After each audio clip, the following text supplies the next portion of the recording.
इतिहास अक्सर महलों की चार दीवारियों में नहीं बल्कि उन झोपड़ियों में लिखा जाता है जहाँ छत से पानी टपकता है और चूल्हे की आग ठंडी होती है।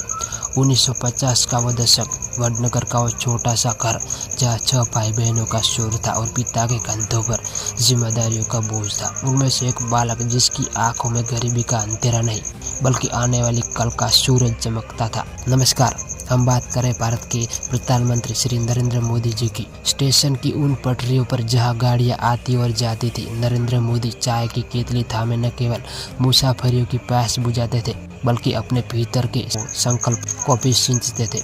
उन छोटी सी उम्र में जब बच्चे खिलौनों से खेलते, नरेंद्र शर्म और संकोच को त्याग कर अपनी माँ के साथ दूसरों के घरों में बर्तन साफ करने में मदद करते थे। वो संघर्ष अभाव का नहीं था, वो संघर्ष था खुद को उस आग में तपाने का जिसने उसे बाद में लौह पुरुष बना दिया। लेकिन नियति को कुछ और ही मंजूर था। एक दिन नरेंद्र मोदी अपना घर, अपनी माँ और अपनी पहचान पीछे छोड़कर निकल पड़ा।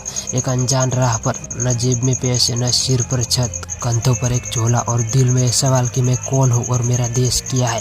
हिमालय की बर्फबारी से लेकर रामकृष्ण मिशन के मठों तक नरेंद्र ने खुद को खोकर खुद को पाया। वो 2 साल जब भी साधु संतों के बीच रहे, उन्होंने सीखा कि फकीरी सबसे बड़ी ताकत है। जब वे वापस लौटे तो वो सिर्फ एक इंसान नहीं, एक विचार बन चुके थे। आरएसएस के प्रचारक के रूप में उन्होंने सालों तक दूसरों के घरों में फर्श पर सोकर रातें बिताई। अपना चोला खुद उठाना, खुद खाना बनाना और खुद मीलों पैदल चलना, ये वो मौन तपस्या थी जिसने उन्हें संगठन की रग रग से वाकिफ कराया। कहानी तब बदली जब 2001 में गुजरात ने उन्हें पुकारा। एक तरफ भूकंप की तबाही और दूसरी तरफ राजनीति के दांव पेच।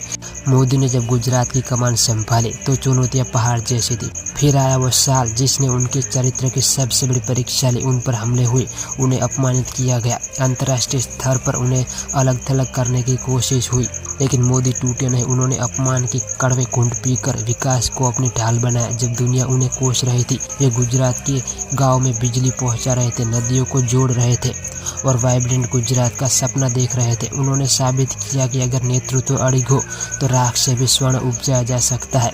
विरोधियों के हर पत्थर उन्होंने अपनी सफलता की सीढ़ी बनाने में इस्तेमाल किया। फिर आया साल 2014। भारत की जनता ने उस चाय वाले को अपना भाग्य विधाता चुना। संसद की सीढ़ियों पर वो माथा टेकना केवल एक भावुक पल नहीं था, वो लोकतंत्र की जीत थी। कश्मीर से धारा 370 का हटाना होया, अयोध्या में सदियों पुराने राम मंदिर का निर्माण। मोदी ने उन फैसलों को लेने का साहस दिखाया जिसे दुनिया असंभव मानती थी। सर्जिकल स्ट्राइक से लेकर चांद के दक्षिणी ध्रुव पर तिरंगा फहराने तक उन्होंने भारत की पहचान बदल दी। साल 2026 में जब वे अपने तीसरे कार्यकाल में विकसित भारत की नींव रख रहे हैं तो उनका संघर्ष खत्म नहीं हुआ है। आज भी वे 18 घंटे काम करते हैं, आज भी वे सरहदों पर दिवाली मनाते हैं। वो केतली से शुरू हुआ सफर अब विश्व गुरु बनने की राह पर है।